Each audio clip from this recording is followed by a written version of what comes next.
All right. Um, hey guys, welcome. I just I just wanted to briefly talk about first of all, Daniel's net session was amazing. I mean, that was probably it was probably the most mind-blowing conversation, like had in a very long time, especially in a big group. But so shout out to Alex Ebert, Dimitri, shout out to Chitan, shout out to Samuel Barnes. I'm glad everybody participated.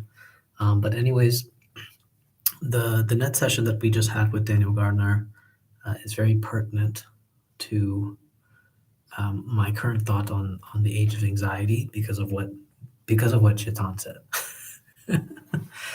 um, and I'm going to use an anecdote of myself where the age of anxiety, in my opinion, and this is going to be my spicy take, is not actually the age of anxiety. Because there's something perverse about it, and I think that's why it's an age of anxiety. Um, and I can tell you why it's perverse is because there's a kind of enjoyment that we find now uh, in anxiety. And let me show you how I actually personally experienced this. Right, I was I was in school. Actually, I was in class, and I had to do a survey on mental health and so on. There was a specific question that talked about anxiety and so on, but I started laughing because I felt in a very weird way, in a very perverse way, that I had to actually jot down and say that I was nervous. And what's funny about this is that a couple other people expressed the same thing. Like they felt like they needed to say that they were anxious. Like they felt like because everybody's so anxious, like it's almost like it's weird if you don't say that you are. Like it's weird. Wait, I messed that up. It's weird if you say that you're not. So that's what I specifically find interesting is that actually the age of anxiety is not the age of anxiety, but a manifestation of the age of the perverse, that there's a kind of enjoyment that we're getting out of this anxiety. There's a kind of enjoyment for it. In fact, I would even say that the reason why we keep taking I wouldn't even like I think that's exactly why. It's like you take the pills so that way you can keep enjoying the anxiety. Like, and this is why I'm like, I don't even really think it's an age of anxiety, but it's really like the age, like we like to say that we don't enjoy anxiety, but we're taking pills so that we can continue to enjoy it, right?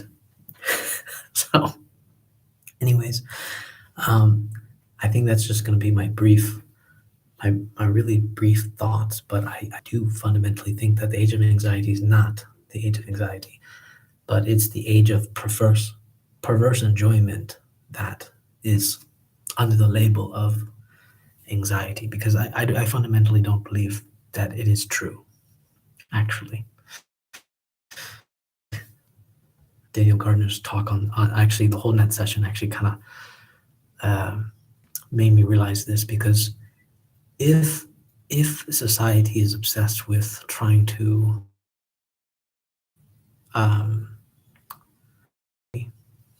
manage anxiety by via pills or medical solutions, then it's like, if you think about this, then the care that we give for these symptoms is so that way we can enjoy it.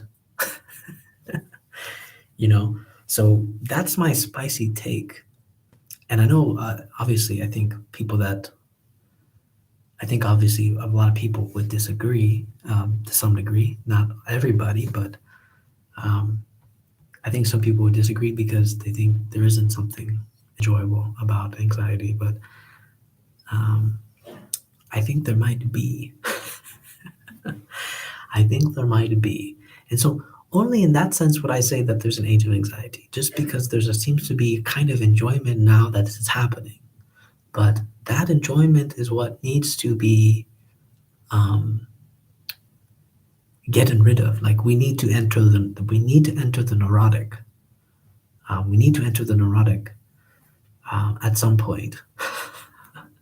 So um, yeah, that's just my take. But anyways, I hope you guys enjoy this little brief take, and the irony of what I'm saying, that I actually think that the age of anxiety is actually the age of the perverse, because there seems to be a kind of enjoyment that we're getting from it. But yeah, all right, guys, take care.